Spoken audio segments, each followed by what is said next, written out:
Hey everyone, and welcome to this week's episode of the Mike Muldoon Podcast. Thanks so much for joining me. Hope everybody's having a good week. I am. My kids are off this week. We did a little bit of traveling, which is nice. Went up to Suffolk for my friends in the UK. They probably know what that is. My friends in America. It's just it's a nice little county, about 2 counties outside of London. We also went out to Bath, which is cool. Roman bathhouses. Never seen that before. So funny. My son, he loves history. He goes through. He's 6 years old. He puts the headsets on. He goes through. He's listening. Dad, we got to put in code 137 as we're walking through these baths and seeing all this like stuff that's just thousands of years old. And then my daughter's just like, So where's the gift shop? So it's funny. The kids are great though. They had fun. So it's cool. Well, anyway, listen, I thank you so much for being with me. Today I want to talk about a topic that it was really interesting. It actually came up in one of my local groups here where I live, and talking about neurodiversity. And for those people who don't understand what neurodiversity is or never heard the term, it's a concept that embraces that there's a natural variation in human cognition. It's acknowledging that neurological differences such as autism or ADHD, dyslexia, and others, they're just simply variations of the human mind rather than deficits or disorders, right? This perspective sort of promotes that the idea that these differences, they should be recognized, understood, and accommodated rather than, what they've been in the past, stigmatized, emphasizing that all cognitive types have unique strengths and challenges. So neurodiversity basically celebrates this variety as part of a broader, inclusive view of human potential and capability, whereas, in contrast, neurotypical, which basically refers to an individual whose cognitive development behaviors or their ways of processing information align with what is commonly considered typical or expected within the general population. Neurotypical individuals generally think, communicate, and socialize in ways that fit social norms, right? There's that term, social norms, which are often structured around majority of neurological patterns, right? So this term sort of helps distinguish the experience of those who are neurodivergent from those who align with conventional cognitive patterns, fostering understanding and inclusion for diverse ways of thinking and interacting with others, okay? But, the thing is, we need to learn how to embrace neurodiversity, especially in a chaotic world. See, the world has always thrived on diversity of culture, thought, and experience. Yet there's this crucial layer that's often overlooked in our conversations about inclusivity, neurodiversity, right? Now, again, it's become more and more of a common term over the recent years, but its impact really extends beyond just being aware of it. Neurodiversity, it offers a vital perspective, especially, again, in a world that seems to grow more and more complex by the day. So for those people out there who are, consider themselves or are neurodivergent, it's about recognition and respect. For those who are neurotypical, it's about the understanding and collaboration of both. And that's what we're going to talk about today.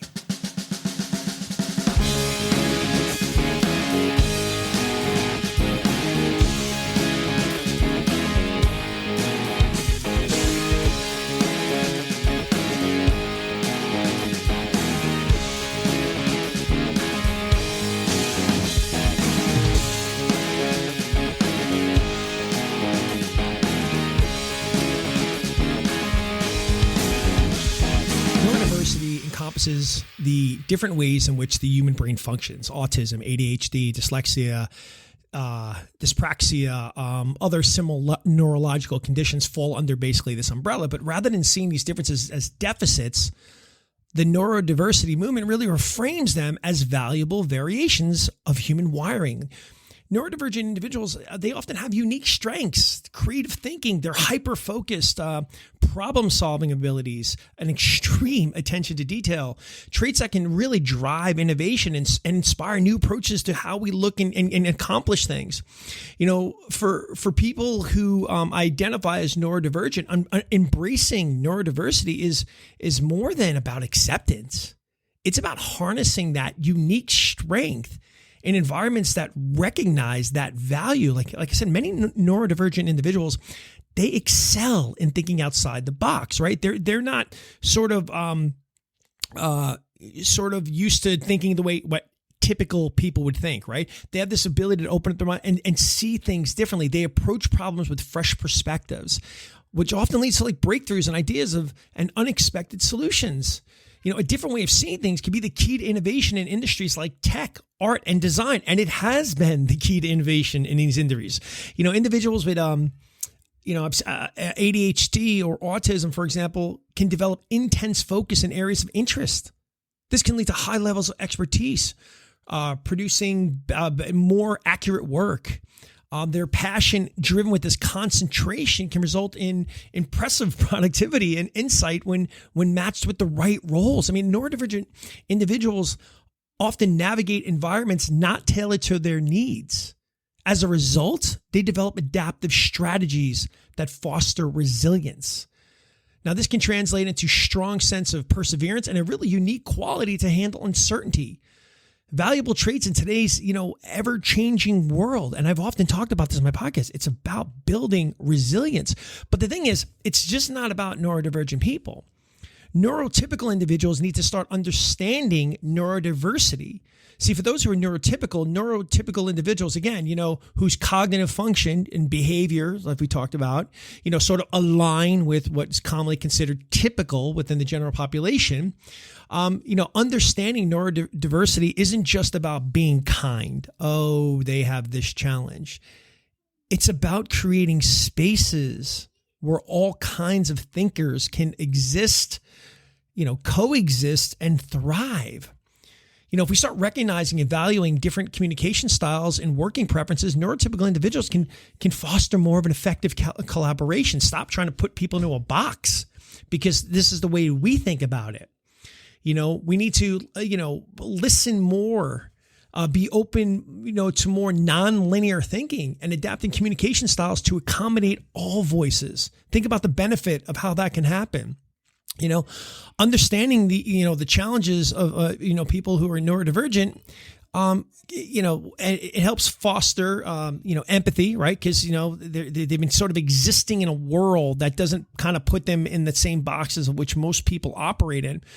But this can also be crucial in their personal and professional relationships, which basically creates a culture of care that can reduce stress, increase trust, and boost overall productivity. So if you're somebody who's dealing with somebody who might be neurodivergent, it's really, instead of trying to fit them into this box, understand that box doesn't work for them. Let them find their own way, but understand how it's something that can actually benefit everyone. It may not fit into your perfect little world, but in their world, it's perfect. And when they can operate on their levels of which makes them, more productive, maybe more comfortable in their environment, you're going to get better. Happier employees, happier people always bring the best. And understanding too, if you're somebody who does work in an industry that's ever changing, having diverse perspectives, they're going to enhance problem solving. Incorporating, a neurodivergent viewpoints, people who, or maybe even teams are more likely to identify blind spots and approach solutions more holistically. The more angles a problem is examined from, the more likely it is that, true innovation is going to emerge. So now we got to figure out for both, how do we exist in this world? Again, maybe I'm talking more to businesses and companies, but, this can be done in personal relationships. How do we exist in this world? Right? Because neurodiversity is not about competing with neurotypical thinking. It's just about coexisting in a complementary way. And in time, again, this world is crazy. It's chaotic right now. But if we can figure out a way to work together, and create more of an inclusive environment, whether at work or in school or within communities, designing inclusive spaces that cater to diverse needs, this is crucial. So we need to figure out ways to, how do we offer up, ways to make people who are, neurodiverse feel included. And, it's one thing I've been noticing a lot lately. I've noticed a lot of kids, headphones. I've noticed a lot. Sounds, challenges, issues, which I guess in this day and age, a lot of people say, well, they're neurodiverse. But here's the thing. What's the big deal? So what? We offer up more quiet rooms. Maybe some people don't fit into a certain schedule, flexible schedules, different forms of communication. Just making these little adjustments can create a better environment. Communication would probably have to be the first thing we might have to change. Both neurodivergent and neurotypical individuals are, going to have to figure out different ways to change. But if they can benefit from clear and more compassionate communication, not it's like, I don't know why that person's like that, but more of an understanding, and then allowing people to be more open about their needs or establishing, boundaries of which to operate within and encourage, again, feedback. Hey, is this working? Is this not working? We're not sitting there saying we've got to change everything. And it's not even like it's a change that's going to create major problems. If anything, it's going to benefit everybody. It's going to benefit everybody. Just for us to really understand that everybody's brains, they thrive under different conditions. A rigid approach isn't going to work for everybody. A 9 to 5, and operating in this way, it's my way or the highway. That's not going to benefit everybody. Learning, how people learn is different. You can't lecture to me. I'm not that, for me, I'm not that guy. I can't. I need to read it. I need to see it. I need to play with it. That's how I learn. But flexibility and learning styles and how people approach work and are taught certain things, these are things that have to be adjusted. And for some people, maybe even how we have socially forced people to interact, ensure that everybody's potential is maximized in those situations. How, again, we're going to do it this way. Well, maybe that way doesn't work. Hey, how does this way work for this person?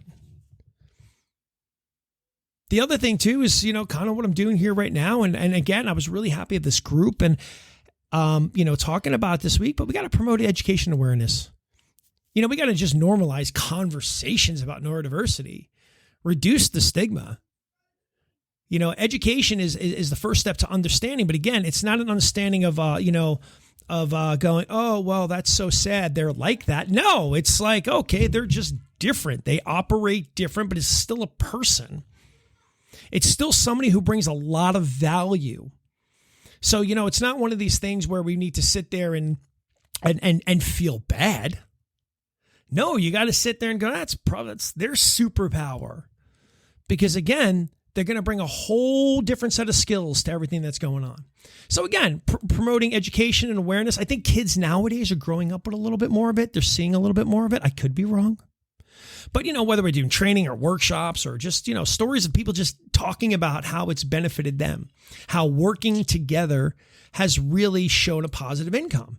Again, it's not about pointing out the differences. It's not like, oh, well, he or she is different. It's about celebrating the differences and integrating them into your world. This world needs to come together. As I've often said, I've talked about it a lot. An alien invasion would probably do as well. Because the truth of the matter is all human beings, we are better together and we are stronger. We live in this beautifully diverse world, and neurodiversity is it's just another essential part of that landscape. We got to embrace both strengths and challenges that come with neurodivergent thinking. I know some people, it'll be hard for them to work with somebody who might be neurodiverse, right? Because they're so set in their ways. They don't know how to open themselves up to, oh, okay, yeah, that actually works a lot better. It's going to take a person to, I don't want to say be more tolerant or a little, maybe so much empathetic. I see when I say empathy, I don't want you feeling bad, because don't feel bad. It's not about feeling bad for somebody who's not neurodiverse. It's just about accepting that they're different. So it's going to take you, that person who maybe not, is more, neurotypical, to be able to sit back and go, oh, okay, that's not weird. That's not strange. That's just the way they operate. It's just a different way to get there. And by doing this, and again, I've talked about this last week, the brain and the body will always go to the path that's easiest, right? So it might be difficult for people in the beginning to understand what's going on here, because the brain and the body is going to be, oh, no, that's not the way it works. No, that's too much. This whole thing of me having to open myself up more and think differently and be differently is going to be a struggle for some people. But the thing is, you got to be willing to do it, because understanding neurodiversity just doesn't benefit those who we identify as neurodivergent. It enriches everybody. It creates space where, again, innovation thrives. I mean, I can only imagine in a tech world how many people really are neurodiverse who've been able to, there's things that come up and I go, who could have thought of that? But again, it's gonna lead to just more collaboration. And when people collaborate, things grow, they blossom, right? So again, in this chaotic world, the power of diversity really just lies in our ability to understand and appreciate one another. One brain at a time, So let's move forward with all this. Let's just not try to be aware of our differences, but let's actively celebrate them. So for my friends and my listeners who might be neurotypical, you probably know some people like this. Maybe you're going to take an opportunity to look at it differently. Not like, oh gosh, I got to deal with that person, their behaviors, but maybe you're going to look at them differently and start looking at it as there's value there. And my neurodiverse friends, you're going to start realizing you probably have a superpower, because the ability to look at things from a whole different perspective is a gift. It is a gift. And that's all I got for you today. So hopefully you enjoyed this episode. Hopefully you're enjoying all the episodes. And do me a favor if you haven't, just, click open that Apple Podcast, that Spotify, that iHeartMedia. I hate asking for this stuff, but, it really does help out. If you don't mind reviewing the show, leaving I'm not going to tell you how many stars to leave, but, something nice would be great. But I really appreciate you being here with me. Make sure you share with a friend. You never, a lot of stuff's going on in the world right now. So maybe just take the podcast. There's 100-something episodes. So surely there's an episode in there for everybody who might be going through something right now, and share the podcast with them. And, like I said, I keep it short, I keep it sweet. I try to keep these episodes under 20 minutes, most time around 15 minutes, because I want you to, you're busy. You all got busy lives going on here. But listen, as always, have a great weekend. Be safe. And I got nothing but love for you.